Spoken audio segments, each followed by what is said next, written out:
You are now listening to Vibe Selection with Kyra, where you can get the real on today's hot topics. Hey everyone, we start off this week's Black History Month Black Excellence Edition by spotlighting some prominent Black figures in technology. Well, let's get to know them. Well, in the 80s, Mark Dean, one of IBM's computer's leading engineers, who was the brains and creator behind the company's ISA bus. The ISA bus, for many of you that don't know, allowed peripheral accessories like printers, disk drives, keyboards to be directly plugged into computers. Mark Dean also created color PC monitors and the first gigahertz chip that's present in every computer and gaming console today. Today, he holds one of IBM's original 9 PC patents. Did you know that there was another prominent Black figure in technology and she was a woman?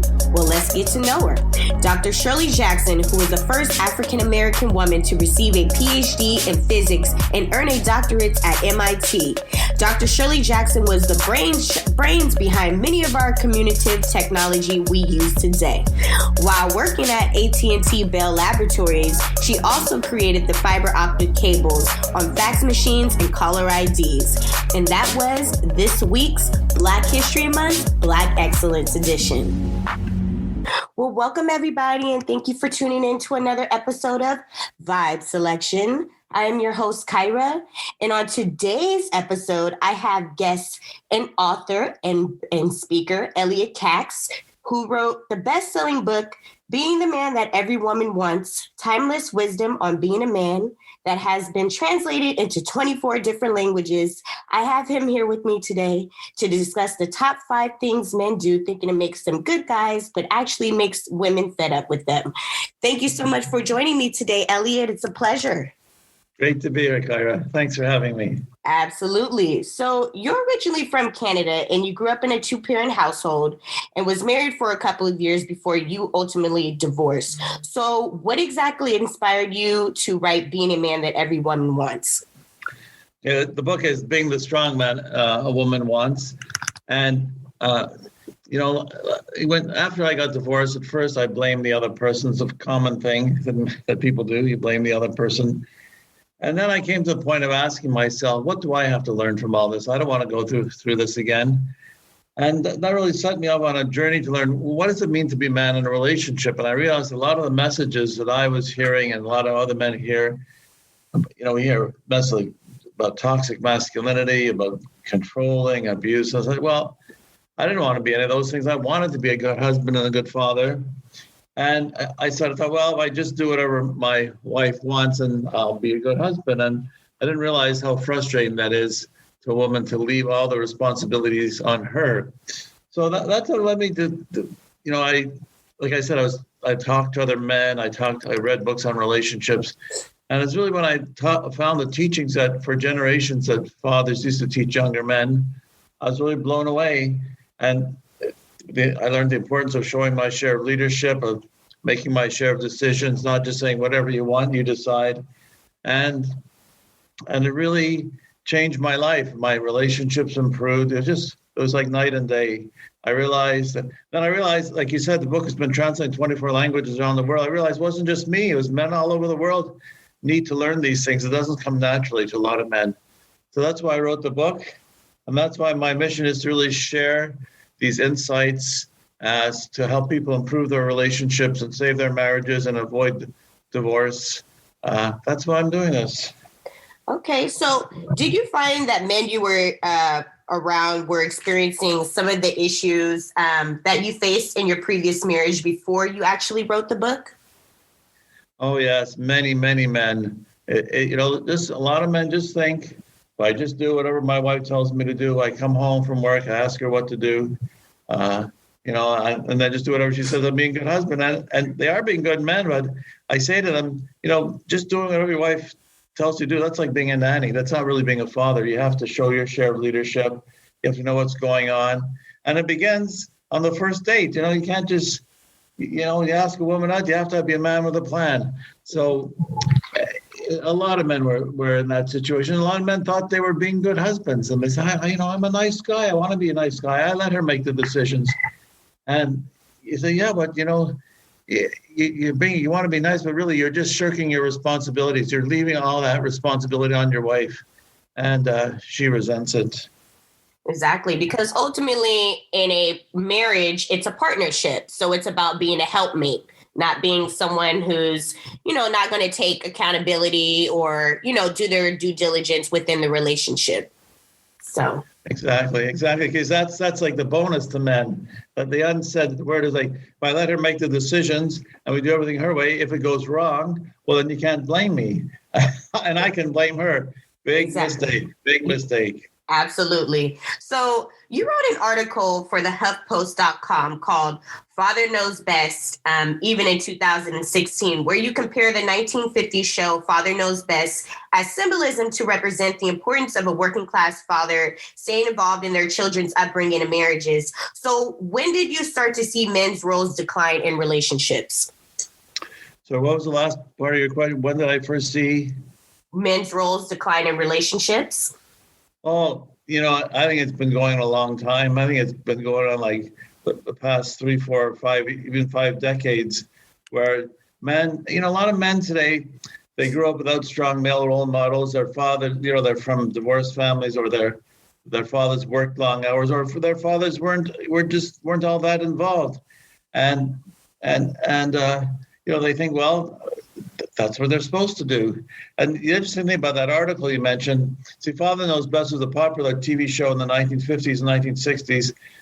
But people today talk about that show. They talk about it as if an example of what men should not be. Like there was nothing to learn. But I point out there were 3 important lessons to learn from that. How when the father came home, and there was this, before he came, there was some situation that arose. When he came home, he got involved. He found out what was going on, and he stepped forward and showed his share of leadership. Like he took the lead on finding a solution to the problem. He didn't just wait for his wife to tell him what to do. He also was very, he never raised his voice. Even when there was a difficult situation, he was always calm. And I tell men that's really important, because if you blow your stack, people just look at you like a fool. And, you destroy your relationship and you don't gain any respect. They resent you. And the other thing was, he always put his family first. There was one episode where he had an opportunity to go to a Chamber of Commerce meeting where it would be great for his business, or to go hear his daughter read an essay she wrote at school at a parent evening. And so he went to see his daughter read this essay because he put his children first. And today, in today's world, that might be seen as daddy tracking, but he knew his priorities, and he knew his children came first. So I think there were 3 very important lessons to learn from that show. Mm-hmm. And I also seen that in one of the articles you wrote, you made the comparison to the show Father Knows Best and the husband's role in a relationship. And then you also compared it to Homer Simpson, and how a lot of people see Homer Simpson as being the ideal man in a relationship, that kind of where he takes a position of kind of being dumb, if you will say. He every time his kids come to him, he never really knows how to assist them in anything. He just pretty much gets drunk and, sits on the couch all day. So it's great that you made that comparison of someone, even though it's in the 1950s, how it's still relevant to how fathers can be today. So that leads me into my next question, which is, do you feel a man comes from a single parent home and raised by a mother that doesn't have any influence of a male figure in the home is less likely to know his role as a man in a relationship?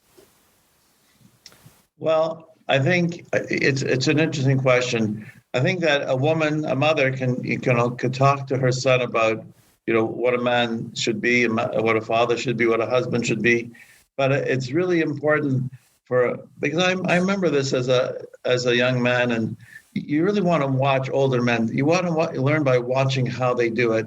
So I think it's important that, if the mother can seek out, like an uncle or a grandfather to get involved with her son, or the son on his own really seeks out, like friends that he has, and just sort of become, can watch a father and see what a father does. I think that's really how men, like I said, a mother can talk to her son, but it's really helpful if he can watch a father, how he interacts with other men, how he interacts with his wife. these are important things to do. So I think his son can go out and seek that, insight. And it's sort of like why I wrote the book. Like I felt there were things I needed to know. There were things I needed to know about being a man. So I went out and sought this wisdom, which I found that had been written over the centuries. And a young man raised by a single mother can do the same thing and improve himself. I mean, that's really life's journey, is always learning and improving ourselves.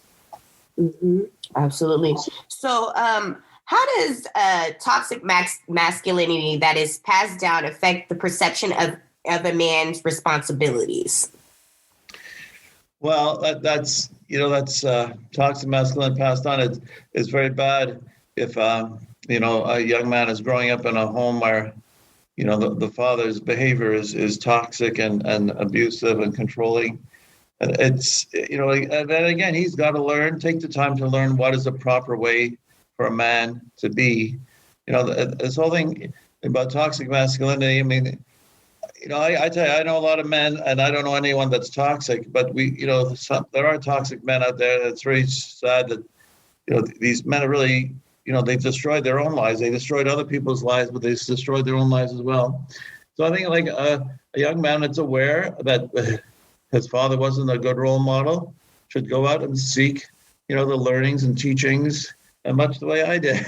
And that's why I shared it in this book, because like you said, it was translated around the world. Like a lot of men, need to feel they need to learn these insights so they can improve their relationships and save their marriages.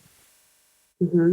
So, okay, how would someone that is going through a situation like this, who's been in a toxic household, raised by a toxic father figure, and, they're getting into relationships with other people, and they're kind of having that same behavior, that same toxic behavior within their relationships, what are some outlets that they can do? What are some outlets they can use in order to kind of overcome that? Is it finding a older male figure who is someone that is more so well-established, who's been married for a while, and seeking advice from them? Or what are some things someone can do in a situation like that?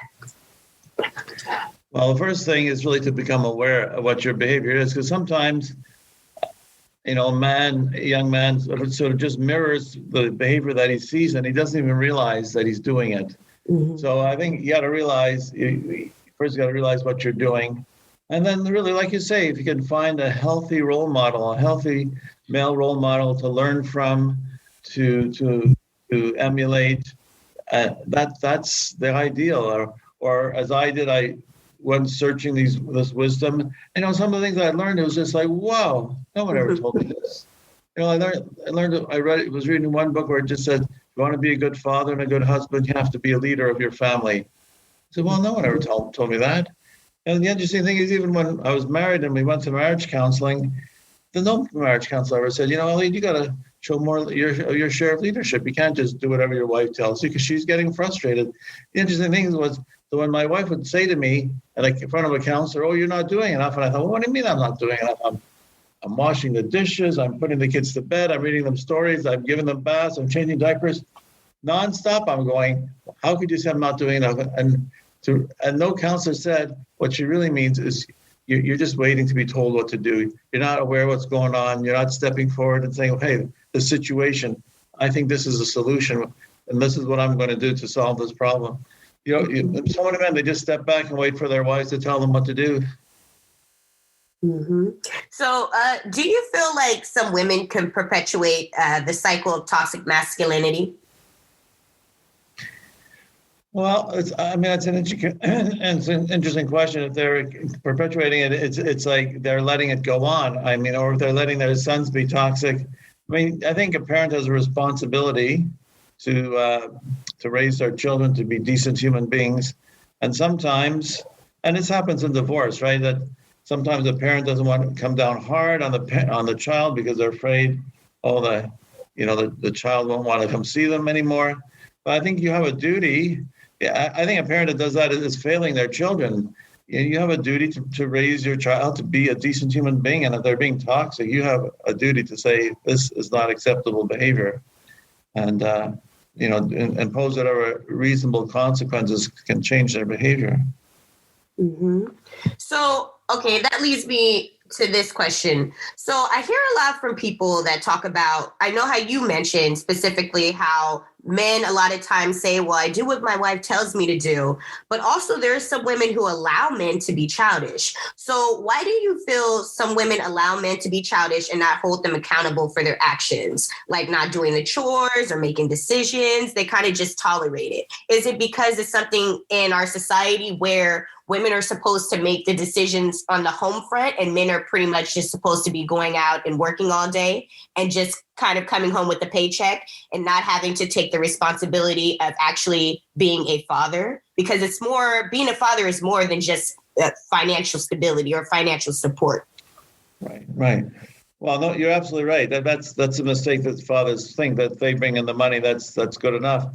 Why do women put up with it? I think they get frustrated and give up. And you see, because men don't realize that they are needed to show their share of leadership and participate in making decisions and find solutions and step forward and take the lead on dealing with situations. They just don't know. And I think women, they try and they get frustrated and they give up. I mean, I've heard so many women say, I feel like my husband is a child. I always have to tell him what to do. And that's how it feels. When I always have to tell him what to do, it makes me feel like he's a child and I'm his mother. And they just give up. Mm-hmm. They try and they give up. And that's why I'm trying to educate men in the world to fulfill their true role as fathers and husbands. And, and ultimately it'll improve their relationship because, the women just resent men like that. And, it could lead to divorce as they lose more and more respect for them. So that's the goal, is like teach men how to be fathers and husbands, how they will improve their relationship and, save their marriage. Mm-hmm. So I know I talked a little bit about, single parent homes and being raised by, a man being raised by a single mother and kind of his perception of what his role is in a relationship. But do you feel that if a male has an active father figure in their lives, that they'll be more receptive to their spouse's needs in a relationship? It's a good question. I mean, it's a very... It's hard to predict what will happen in every situation. Obviously, if a son grows up in a home where you have two parents who have a successful marriage, and the father is a good role model, it's more likely he will have a successful marriage himself, right? You often say people marry people who are like their parents, right? A man marries a woman like his mother. A daughter marries a man like her father. So it's really important to be a role model for your children of how to have a good marriage, because they're learning from you. So it obviously that helps, but it doesn't mean that if you grow up with a single parent that you will have an unsuccessful marriage. It's just you have to make a conscious effort to learn and to think about what does my spouse need to hear? What does my spouse need from me? How can I be a good husband? What do I need to learn? That's and just do it. It's and it's possible.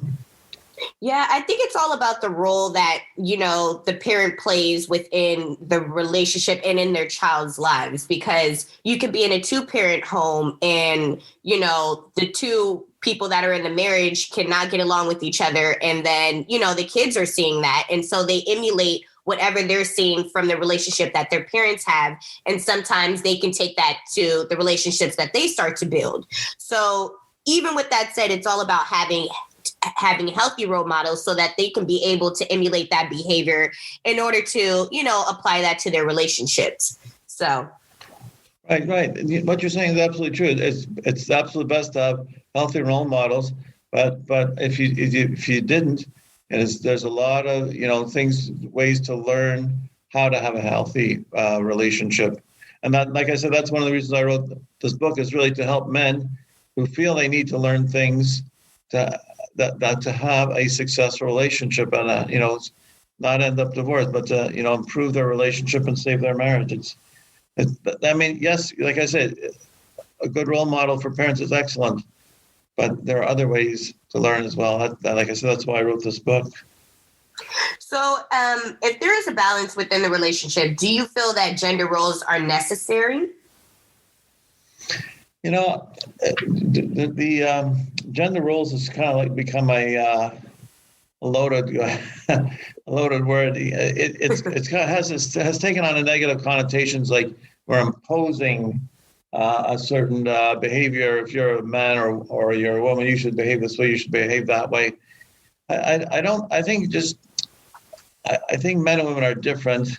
I think it's important for a man to learn what a woman needs from him. And she's not one of the boys. She's not one of your male friends. She's very different. And what does she need from you? Like one thing I tell men, I said, your wife would appreciate a compliment from you every day. Like, how often do you need a compliment from your wife? Once a month, once every 2 months? But a woman, she, every day, tell her something that you appreciate about her, something that she's done, compliment how she looks. Every day, give her a compliment. Because that's what a woman needs. So it's not about what your role, the requirement of your role is. So, you want to make your spouse happy. Think about what they need from you to feel happy, to feel special, right? I mean, one of the things I talk about is who should pay on the first date. So a lot of men think, well, I'm going to show her I believe in equality. We'll split the bill, or else even, I know there's one woman was telling me she met a guy on a dating app. They went out for dinner and came the bill, and she offered to pay, and he let her pay. And she said, well, I can't understand why I won't go out with him again. He said, and I know he was probably thinking, I'm showing her I believe in equality. She wants to pay, I'll let her pay. I'm sure I believe in equality. But for her, it's like, well, she was just testing him to see, is he going to insist on paying? Mm-hmm. He failed the test. But it's like, so think, what does she need to feel? You take a woman out on a date, you want her to feel special. So pay for her. That's what I tell them. Just pay for her. Even if she offers to pay, just say, no, it's my pleasure to pay for you, and pay it. If she's offering, she's testing you to see if you're going to insist on paying. Mm-hmm. Just pay. But a lot of guys saying, oh, no. Well, maybe she should pay. If she makes more money than I do, maybe she should pay. These societal norms, I tell you. Well, okay, that brings me to another good question that I've been hearing from a lot of people in regards to paying on the first, or who should pay for the first date. Now, I've run across a lot of people as well who feel like, well, it's gender equality.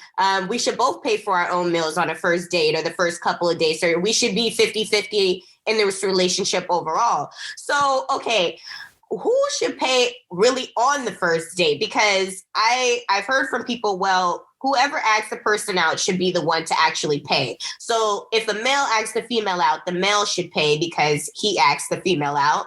Or if the woman is asking the male out on the date, then she should pay. So do you feel like whoever asks someone out first should be the one that pays, or should it just be the man paying for the date in general? Well, yeah, I've had this question lots of times. So my view is, even if the woman asks the man out, he should pay, because it's not about who asked the other person out. It's about, if you like this woman, you want to make her feel special. So pay for her. It makes her feel special. Even if you're going to Starbucks for a cup of tea, it's a few dollars. Pay for it. Pay for it, because it makes her feel special. And it's just like I say, when you're asking a woman out, be a man with a plan. If she asks her, want to go out Saturday night, and she says, yes, what do you have in mind? And he said, I don't know. What do you want to do? I'm showing her I'm non-controlling, but really to her, you're showing you can't make a decision. And it makes her feel special that you took the time to think, well, what would we both enjoy doing? What time does it start? I'll come pick you up an hour before. We'll go there.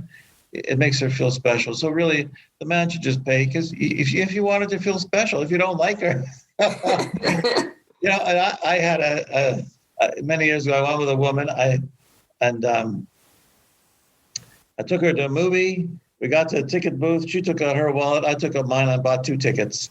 Then she wanted to give me the money. I said, no, it's okay. It's fine. No, she insisted. I said, no. And so she went back to the ticket booth, got exact change, and forced me to take it. I said, okay, I don't want this scene to continue. Let's go. So I went over there for a little while. And after that, I just let her pay for herself. She was so insistent. And then she said to me, well, you never pay for me. Like, what are you talking about? You were so insistent. Just, well, you could have tried again. Oh my gosh. She was giving you a hard time. But, all along, she just wanted to, fight for your love, I guess, huh? I don't know. But that first time, she went back and got exact change that she'd give to me. So, but I tell them, just pay for it the first date. And, it's nice. It just depends. A man wants to feel the woman is also contributing. So if you invite him over for dinner, single guys really like it. If a woman invites them over for a home cooked meal, like to show that you're also a giver. But especially for the first date, just pay for it. Be a gentleman, and you're making her feel special. Absolutely. I agree with that. I can remember there was one date I went on, and towards the end, he insisted on going on this date. We went, and towards the end, when the bill came, I had tested him by reaching into my pocketbook, to see what his reaction would be. And he was actually going to let me pay. So I was like, okay, so he thinks I'm going to pay for this date. So just because he did that, I'm going to make him pay for this date, in which he did. But I totally agree. It was a test. Yeah, it's a test, and just pay for her. Really, it's really, it makes her feel special. Really, and that's what's all the advice I hear. No one says like, hey, you know what? What if you like a woman, make her feel special. Bring her flowers. I love that. Even if it's Valentine's Day, it's a week before Valentine's Day. And she says to you, oh, don't buy me flowers for Valentine's Day. Mm-hmm. Make sure you buy her flowers for Valentine's Day. Sure, you love her. I wanted to feel special. So to buy her flowers. It's it's interesting because dating nowadays is so different from my mother's generation and my grandmother's generation. And a lot of these old school values are not upholded to these days, because a lot of people feel like, oh, that's what people did in my grandmother's days. I opened the woman's car door. She can open her car door, or something as simple as paying for the date, or, giving flowers on the first date, or, coming to the door to actually get the girl, get the person that you're going on the date with. The respect really, honestly, is not there anymore. And I feel like those were great qualities and great traits to have. There's not a lot of gentlemen anymore. It's all about every person for themselves, I feel like. Right. So, you raise the example, open the car door. So, men won't open the car door because they're afraid the woman's going to say, what, you think I can't open the car door myself? Well, I can tell you, I always open the car door for a woman because I want her to feel special. Mm-hmm. She's being a guest in my car. I want her to feel special. And it's, it's very sad, because that's really sort of what I was talking about all along. All these ideas that have been taught to men over the centuries, really. In this generation, we've tossed them all aside. No one's going to tell them, I feel like we're imposing these ideas. And yet that, we look at relationships today and they don't seem to be lasting very long. There's a high divorce rate. There's, people are just going from relationship to relationship. So, hey, maybe there's some wisdom we can learn from the past. And that's really what my book is about. Here I was divorced, really following all the ideas that I heard in the media and all I heard from everywhere. And it wasn't working. So I said, well, people have been getting involved with each other for thousands of years. Is there some wisdom from the past that I could learn that would help me, that I should have known? And that's really what I put together in this book, is every time I read something, I said, gee, I wish I had known this when I was married. Maybe things would have been different. That's what I put in the book. So that's what I tell men, read the book. It's all the things. You'll read it. I should have done this. I should have known this. And you'll see it can improve your relationship. Men who are divorced said, maybe if I had read this when I was married, we wouldn't be divorced today. I've had divorced women say that if my husband had understood this, our marriage would not have disintegrated. So, and yet those husbands, that woman's husband, I'm sure he thought he was a good guy. He was trying his best. That he wasn't toxic. He wasn't abusive. but it's just being, stepping back instead of stepping forward when a situation needed him to show his share of leadership. Mm-hmm. And a lot of these, values that were upheld in the past from my grandmother and my mother's days, these marriages and these relationships lasted to the test of time. I mean, a lot of people that I've known that were dating back then have been married for 30, 40, 50, 60 years, where, like you said, the divorce rate nowadays is extremely high because people also are getting into relationships with people and not actually taking the time to get to know them either. It's all about, okay, well, I want a relationship. But then I've also come across a lot of people that really don't know what they want in a relationship. And they're really just looking to have fun.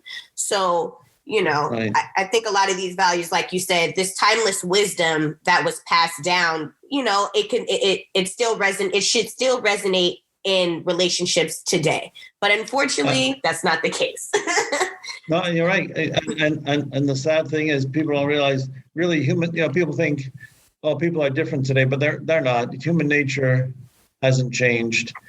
People are the same. That's one of the things I realized when the book was translated in 24 languages, all over the world. I thought, that cultures can be different, but human nature hasn't changed. The book was translated in Brazil, where the whole image of machismo originated, and in Japan, where you think every man has a geisha, and in Eastern Europe, where you think traditional values still exist. No, human nature hasn't changed. Men still need to learn these things because it doesn't come naturally to a lot of men, and women still want a man who makes them feel special, a man who's strong, a man who makes them feel protected, a man who's a tower of strength, a man who's a rock they can lean on. Not this like, oh, what should I do? What should I do? Mm-hmm. It's interesting thing is I meet women, who are like in their 50s, never married, successful, attractive women. And they say, I can't find a decent guy. I can't find a man. Every man just wants someone, they'll say to me, I want a man who's the rock that I can lean on, not some guy who's weak and sensitive and always like, they want somebody who's strong. I remember one woman who had her own business. She said to me, when I'm at work, I'm strong. I'm the boss, but I'm with a man. I want to feel like a woman. I want him to take charge, and it's not about somebody controlling. It's about not somebody who always has to be told what to do. Like people say, well, today's women are very strong, and I say, yeah. So today's strong woman wants a strong man. She doesn't want somebody who's like her servants. Mm-hmm. She wants a man, not a puppy. Exactly. So, okay, what are the top 5 things men do thinking it makes them good guys, but actually makes women fed up with them, and why?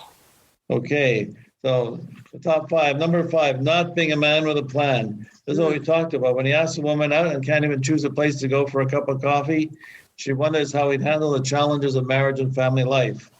So when you ask a woman out and when in your relationship with a woman, be a man with a plan.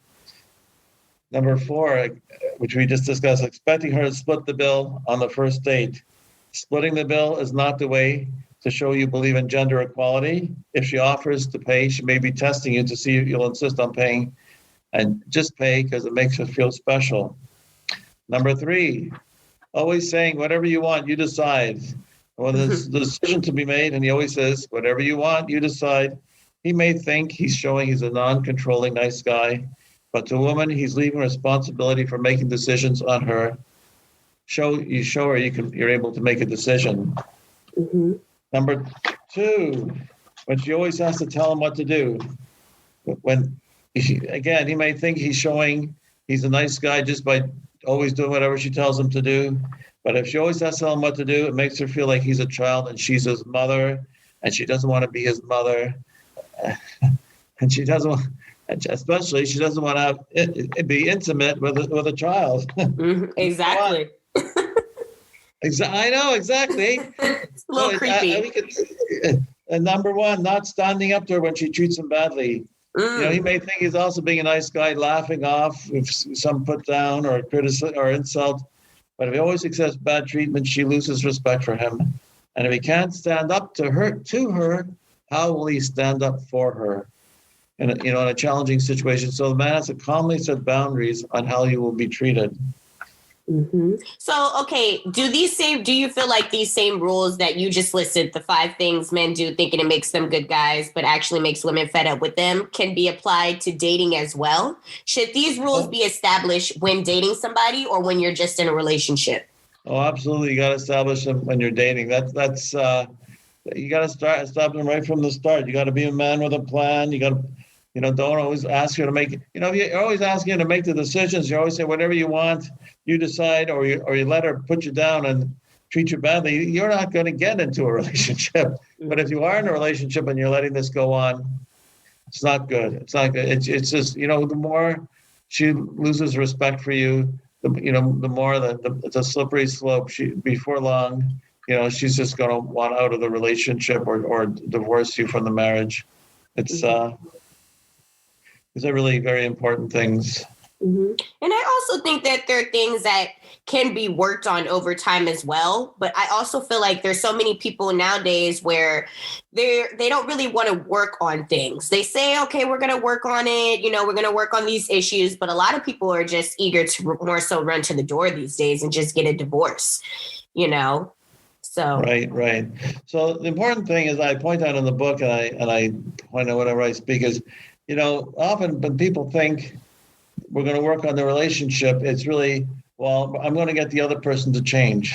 Mm-hmm. And like they go to marriage counselors and what the goal is, tell the counselor to tell my spouse to change. Well, that doesn't really work very often. It's really about looking at yourself. All the situations in your relationship are really a mirror telling you how you have to change.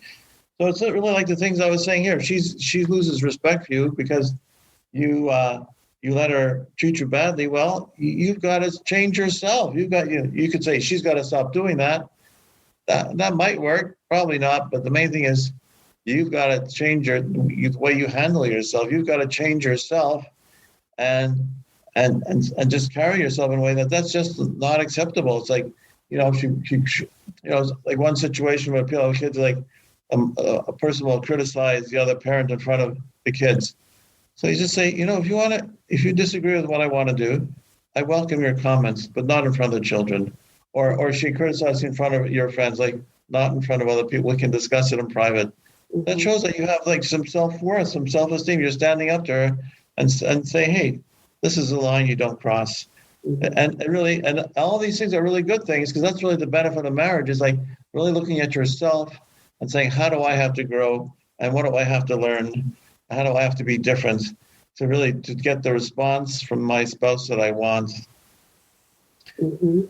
Absolutely. So, okay, I want to get on to dating a little bit. So what are some tips you would give someone who is a single parent and they're kind of, looking to get out there and date again? Okay, that's a good question. Okay, so and there's a lot of divorced people dating, right, who are single mm-hmm. parents or not. And the first rule is don't badmouth your ex-spouse. Number one rule, yes. Don't say bad things because it's really what I was just telling you. That person, you're still bad-mouthing your spouse. You haven't learned what you had to learn from the experience. A person who's divorced, really, they're not really ready to date until they really looked at themselves and said, well, yeah, I can blame my spouse, but what did I have to learn from this? What did I have to do differently?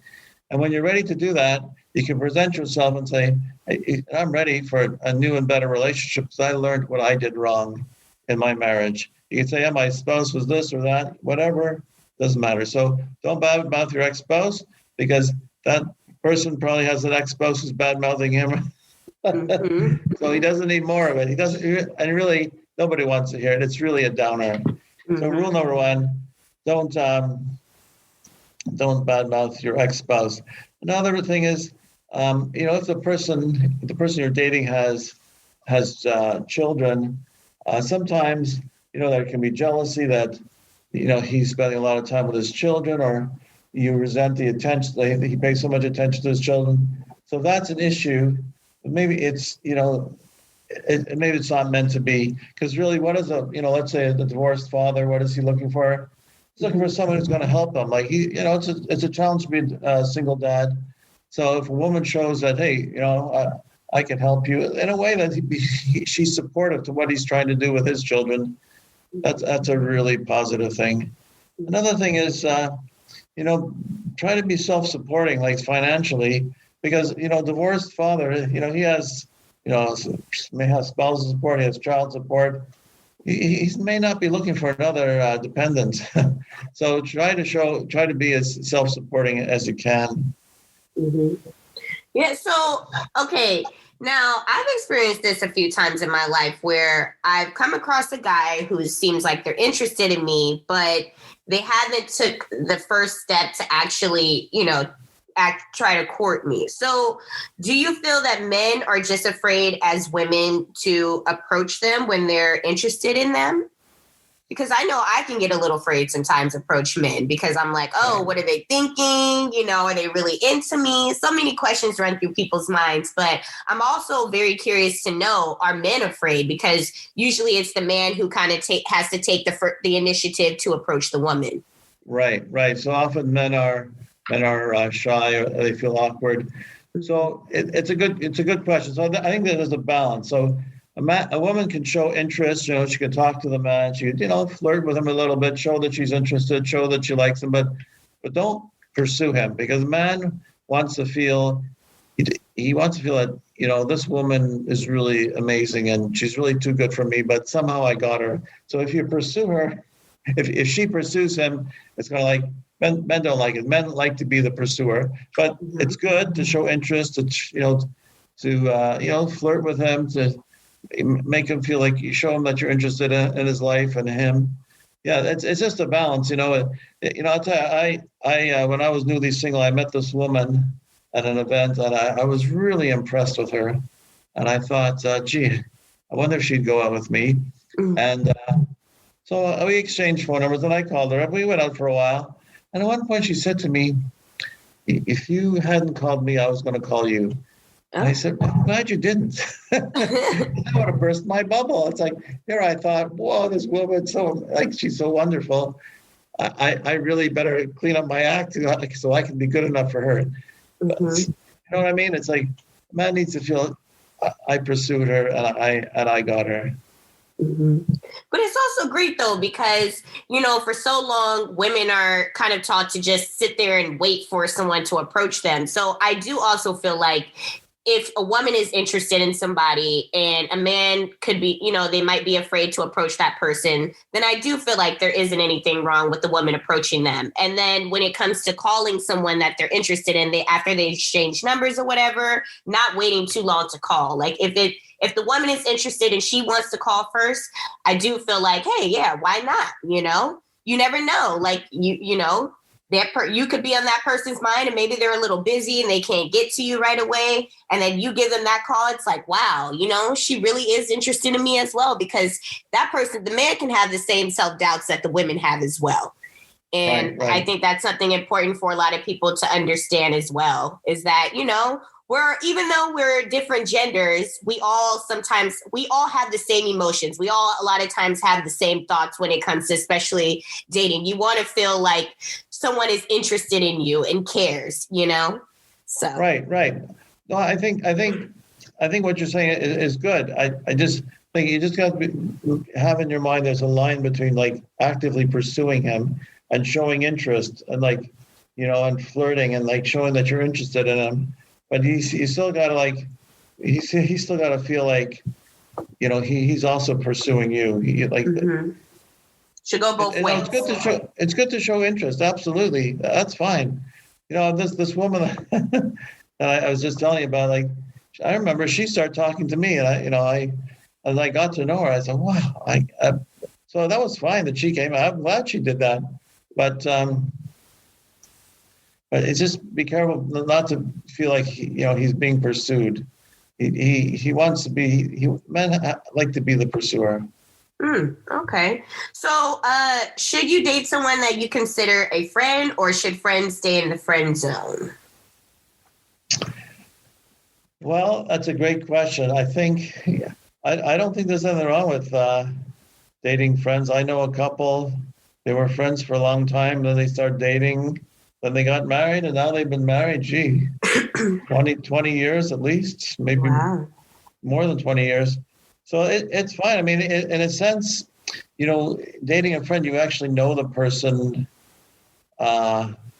better than you're just dating, because dating people put on their best. But when you're sort of friends, I know another couple. They grew up like two or three houses away from each other. They grew up together, and then they started dating, and they're also been married for many years. They really knew each other, and their families knew each other. It's a nice thing to really know this person really well, and then feel, hey, this is the person for me. Mm-hmm. Now, sex. Do you feel like sex on the first date is okay, or should someone wait a while to get sexually involved with someone else? Because I will say, especially nowadays when it comes to dating, I find that there's a lot of women who pretty much give their all to someone before actually being in a relationship, meaning they're having sex with the person, they're hanging around their friends, they're meeting the mom, they're meeting the dad, they're doing everything that involves a relationship. And when it gets time, when they're dating for a couple of months and then it's kind of time to, move things forward, a lot of times men in particular will kind of say, well, I don't know if I'm ready yet. And it's kind of like, well, why not? We're doing everything that involves a relationship. So, why shouldn't we move things forward? So do you feel like sex sometimes overshadows, someone being able to build that bond and connection with them? Because I personally will say that I feel like when you do start having sex with someone too early, it does overshadow everything else that's going on when it comes to dating and getting to know them. I think you're absolutely right. I think, sex clouds a person's judgment. Mm-hmm. They may think, I really like this person, but really what you like is having sex with them, because you haven't really gotten to know them very well. Absolutely. Yeah. I think it's very important to get to know the person as much as possible. I think the people who are divorced that I know, no one says, well, our sex life was terrible. People say, well, she's this, I didn't really know this about her. I didn't really get to know her well enough before we got married. I've heard that. So get to know the person well enough. Really, that's really important. Don't let sex cloud your judgment. Mm-hmm. It's really it doesn't hurt to wait. Believe me, it won't kill you. Mm-hmm. And you can save yourself a lot of heartache, if you don't, dive head first into the situation, no pun intended. So you also wrote an article on why people shouldn't wait too long to introduce their kids to someone. And a lot of people kind of having that 6-month rule where they're waiting to introduce their kids. So why do you feel people shouldn't wait that long? And when's a good period of time to actually introduce your children to someone that you're dating? Well, I think you should introduce your kids when you feel that this person is a potential future partner. I think 6 months is too long, because what can happen is, so after you've been together 6 months, you feel, well, I've committed 6 months to this relationship, and if then you introduce your kids, then they may feel, and there's a problem. Like I have a friend who did that. He waited 6 months. He has 4 kids. They live with him. He waited 6 months to introduce this woman he really liked. And like 2 days later, she broke it off with him. And he asked me, well, what happened? Nothing happened. Why did she break it off? And I said, well, she probably saw the attention that you gave your kids as a threat, taking attention away from her. And he said he never heard of that. And I said, well, you better hear of it, because it happens. And then, like a few hours later, she told him, that she felt that all the attention that he gave his kids would be a problem. These kind of things, and they're real. These are real things. I know another woman. She told me, her mother passed away. Her father remarried, and this new wife also resented the attention that he paid to his children and grandchildren. And after that, she didn't see her father again. Like the new wife didn't want him to see his children and grandchildren. That she saw this as jealousy. So wow. just play it safe. I mean, I could tell you more stories. It's very common. So just play it safe. Like you see right up front. After like a couple of weeks, a month, if you feel I like this person a lot. I see them as a potential future partner. Introduce your kids and see what happens. Like, is she fine with it? You know, a lot of women are happy to help a man with his kids. They're enthusiastic about it. They go out of their way to help them. So that's good. But if she's someone who sees them as a threat, like she's jealous, and there's lots of stories about wicked stepmothers who are just so jealous, it becomes a difficult situation. Mm-hmm. So that's why I can tell you another story. I know, as I've actually met some of the people involved in this. This man, he was married. His wife, he had a son. His wife died. She got remarried. This new wife was resented this kid. He was like a toddler. And so, there's no ex-wife. So she said, we'll give him up for adoption. And it's just fortunate that his wife, his sister, and her husband said, give him to us. We'll raise him. And so, yeah, just and I've been using the example. I'm a man, so I know examples of women, being jealous, but it works the other way too. Like a man will say, I resent all the attention you pay to your child. And then they say, well, how do I fix this? I said, you know what? If he's telling you right up front, this isn't meant to be. You want someone who's enthusiastic about it. Says, hey, you have a great son. I want to, be involved in helping raise him. That's what you want. So, so that my point is, do it early so you can find out what the reality of the situation is, and not feel you invested 6 months and then think, well, we'll work it out. It's But it's unfortunate that there are people out there who would actually be jealous of a child, especially a woman. But like you said, introducing that person to them a little early on, the guy is able to see, okay, well, what is this woman really about? If she's acting like this with my kids right now, and this is before we get in a relationship, how is she going to act when we're actually in a relationship? But then there is also some men who will play along with that. And regardless of what their kids think, they'll make excuses. Oh, you guys don't understand, or, whatever people say sometimes, make excuses about it, and then continue on the relationship with the person. And then they're 1-2 years down the line, they're married the person, and it's kind of like you're stuck with them, and they're the stepmother from hell. So right. That's very interesting that you said that. But I definitely would totally agree with that. It is kind of better to start off a little earlier. But in regards to someone that's dating multiple women at once, do you still think it's a good idea for them to introduce their children to all of the women that they're dating, or men? Or should you kind of be a little bit more like selective about it? Should you kind of like be like, oh, well, I feel like this relationship is going a little further, so let me introduce, my kids to this woman who I actually see a future with? Right. It's the latter. It's when he's found a person, I feel this person is a potential future partner. That's the time. Not like when you're dating 5 different women at once, and you bring them all through to meet your kids. That's not good for the kids. That's getting too much. But exactly. You decide, this woman, I like this woman. I see this as a potential future partner. Like, introduce her to your kids and see what happens. It's.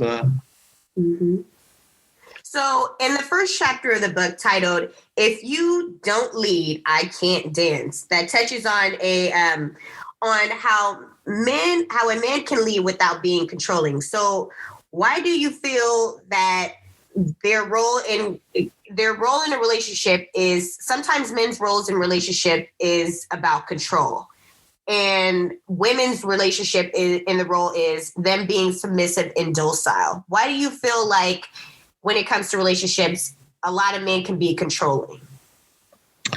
Okay. So, as I explained in the book, leadership and controlling are really two different things. Someone who's a leader is someone who has confidence, who's thinking about the greater good of his family. And that's being a leader.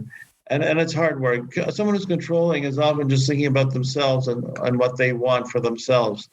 So I don't think men today want to be controlling, or good men don't want to be controlling. They don't want a submissive wife who just does whatever they say. But really, it's about being showing leadership, showing your share of leadership, in a situation in that chapter you refer to, if you don't lead, I can't dance. It's like a dance. People say, marriage is like a dance. One person steps forward, the other steps back, but it says, well, it's like a dance another way. When the man is leading in the dance works. But if he's not leading, it doesn't work. So he's not controlling the woman. He's leading the woman in a dance. When they're dancing a waltz, he's leading. He's not controlling. He's leading. Exactly. So, in today's society, in regards to relationships, many feel like balance is important to, be in a successful relationship. So what does balance look like in a relationship? Okay, so balance. I talk about balance in the book, and it's, it's really, okay, so it's about what we were talking about just before. So on one hand, you have a man who's controlling, who never listens to his wife. That's not good. That guy should learn to listen to his wife. She's an intelligent person, hear what she has to say. Mm-hmm. And on the other extreme, there's the man who just automatically does whatever his wife tells him, which is not healthy either. So a balance is really in the middle. There's some things a woman should decide, some things a man should decide, some things they decide together. It's a balance. It's neither extreme. So that's I talk about a balance. That's really what is healthiest, I think. Mm-hmm. So you also had a passage from the bottom of the Talmud where it says, if the man is worthy, the woman will be his helper. And if he is not worthy, she will be against him. And then you also had a passage from Genesis 2, verse 18, where it says, a helper opposing him or a helper opposing him or a helper against him.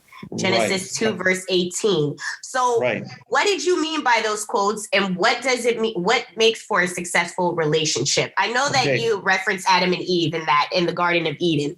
So. Right. So that's a great question. So just let you know that the book is not a religious book. It's just, I think the lesson of Adam and Eve is so powerful that there's a lot men can learn from it. So it says, Genesis 2:18 basically says that God created Eve to be a helper opposing him or helper against him. And then the Talmud comments on this. What does this mean? Like, what does it mean, a helper against him? What kind of helper is that? It says, if the man is worthy, the woman will be his helper.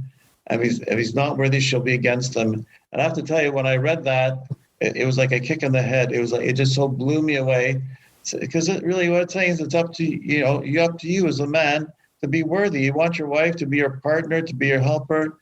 You've got to be worthy. She's got to see you as worthy of being a helper too. So if you're just someone who just says whatever you want, you decide, she won't see you as worthy of being your helper. But if you show your share of leadership, if you make your share of decisions, she will see, this is a man who's worthy and I want to be his helper.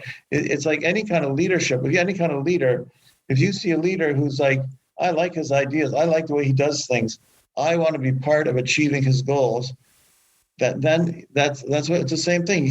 You will be a helper to that person to help that person achieve their goals. But if they see you as someone who's hopelessly lost, hasn't got a clue, always saying whatever you want, you decide, she will not see you as a leader. She will not see you as worthy of being a helper to. Mm-hmm. That one sentence, when I speak, I often say that one sentence changed my whole life. It changed my whole way of looking at relationships. That is such a great quote that you had, because a lot of people, when they think of Adam and Eve, I hear a lot of people have a lot of negative connotations behind that whole, story, in which they'll say, well, women are no good. Look at how, Eve persuaded Adam to take the apple, but you also made the example of, but Adam had he had the ability to say no, even in that situation. And when God asked him, Adam, did you eat the apple? And he's like, well, Eve made me do it. And then Adam and Eve both got punished for that. So it goes to show, like you said, that Adam had the ability to say no. And in any situation in a relationship, you are accountable ultimately for yourself as well. You can't place the blame all on one person. You have to hold accountability for your actions as well. So you're absolutely right. And I'll tell you, Kyra, that story was the second big kick in the head for me, because as you said, when God asked him, did you eat the fruit of the tree of knowledge I commanded not to eat? Does he take responsibility and say, yeah, I did it. I made a mistake? No. He says, the woman you sent me gave it to me and I ate it. And I said, wow, this story is like 5,000 years old. Like he gave into something he knew was wrong, and then he blamed his wife. I know tons of men today who do that. Mm-hmm. I did it. I admit it. I did it too. Gave it to something that was wrong. I said, that is such an important lesson. That is like big lesson number 2 was that it's like, if something is wrong, don't give in and think, well, I'll just blame her when it goes wrong.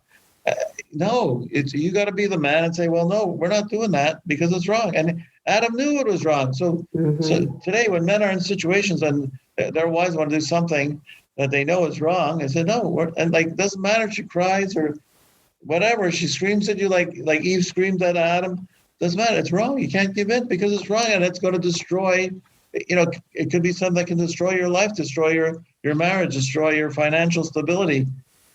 You can't give in. You can't give it and then say, oh, I'll just blame her when it goes wrong. Mm-hmm. No, can't do it. It's hard. It's easier just to give in and blame like Adam did, but no, you want to be a good man, you got to say, no, we can't do this. It's wrong. Absolutely. And I love how you sum that up. It is, perfect because like I said, a lot of people have, a lot of negative connotations behind it and always think that everything is a woman's fault and she's responsible for the man's demise, in life. So yeah, that's a perfect summary for that. So it's like you say, you can blame the woman, but what's the man? I hear men complain that they're victims of their wives or their ex-wives. Like, what was your part in this? Like, you were a victim. I mean, I felt the same way. Like, I'm lying there, sitting there, like I'm a victim of her. I remember when I first separated from my wife, I got together with this fellow I knew who had also recently separated. And it's like, we were in the same situations. Like we could finish each other's sentences. And then, as we were wallowing in our victimhood, he said that his wife had run up $50,000 on the credit cards. And I thought, well, how could you let that go on? Well, you have children, huh? And then I realized, well, how could he let that go on? How could I let go on the things that I did let go on? So it's like, nobody has any sympathy for men who say they're victims of wives. Like, you're the man, you let it go on. You should have been man enough to say, we can't do this. We can't afford this. We can't do this. You can't just give it and then blame her. Yep, a lot of victimizing behavior. So is financial stability important in a relationship, or should both parties in a relationship be self-sufficient? And do you also think that, it's okay for a woman to be a stay-at-home mother as opposed to working?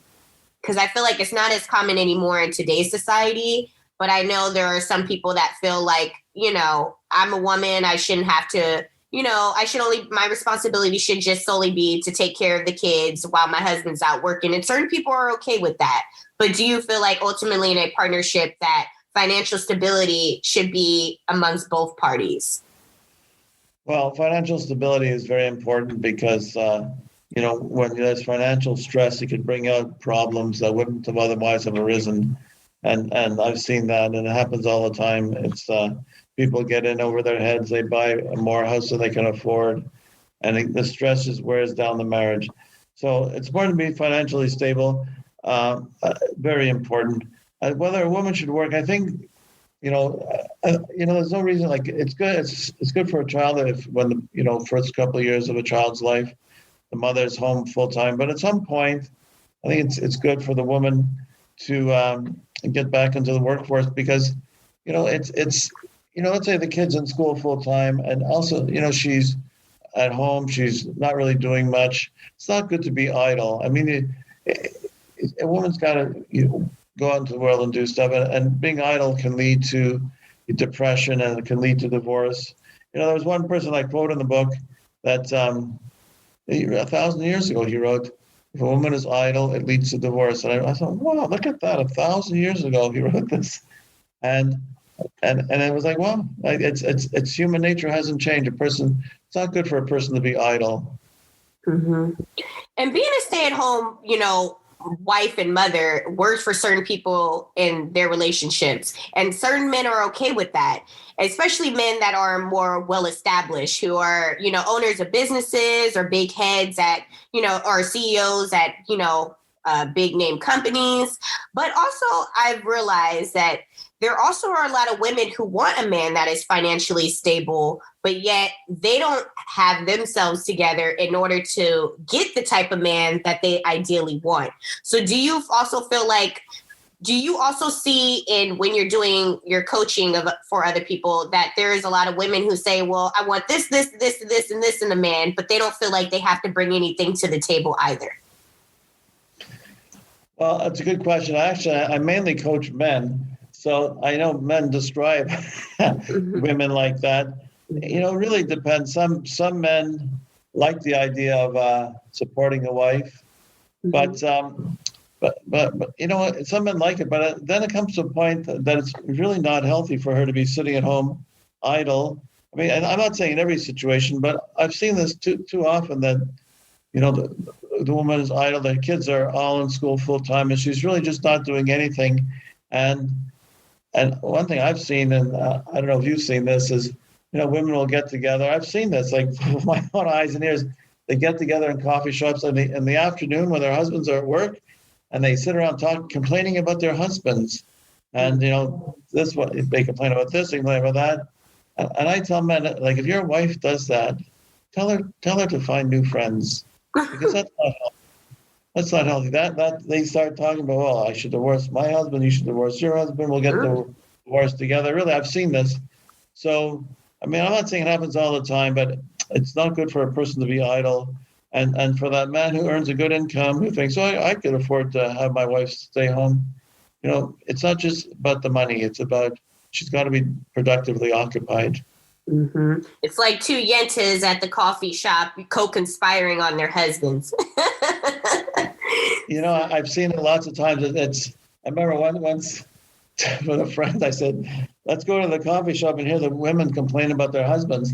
And we went in and we sat down. I'm not joking. Within like 20 seconds, the woman at the next table started complaining about her husband. And we just sat there and laughed. But it's sad. Like, you have a husband, he works hard for you. He's been dedicated to you and loyal to you for decades. Like, don't badmouth him, and don't listen to other women badmouth their husbands, and don't listen to other women badmouth your husband. Get other friends. Mm-hmm. So I know you authored this book, Being a Strong Man Every Woman Wants, Timeless Wisdom. So, but also, do you have any plans on authoring any other books in regards to relationship advice? Because I know this is the only one that you have that's in regards to relationships, right? Right.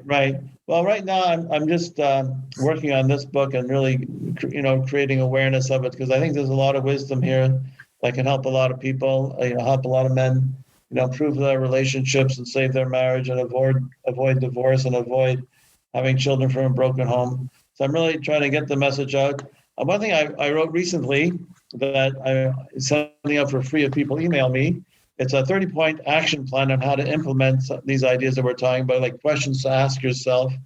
And by answering these questions, you develop an action plan.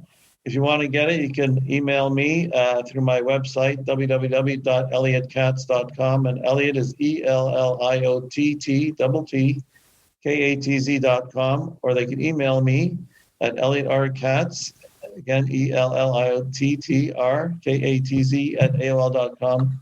Just send me an email. I'll be happy to send you a copy of this action plan. And if you want to contact me, have questions, like, I often, I shouldn't lie, I often get emails from people, really all over the world, who say, what you say is good, but my situation is unique. And he tells me a situation. I said, this is a very common situation. Believe me, you're not unique at all.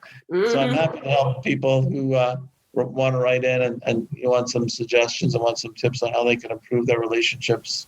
Mm-hmm. So tell everybody where they can get the book. Is it on your website as well, or can they get it on Amazon, Apple Books? Where is it available? Okay, it's called Being the Strong Man a Woman Wants, Timeless Wisdom on Being a Man. And it's available on Amazon as a paperback. And it's also an ebook on Amazon Kindle and on Apple Books and on Kobo.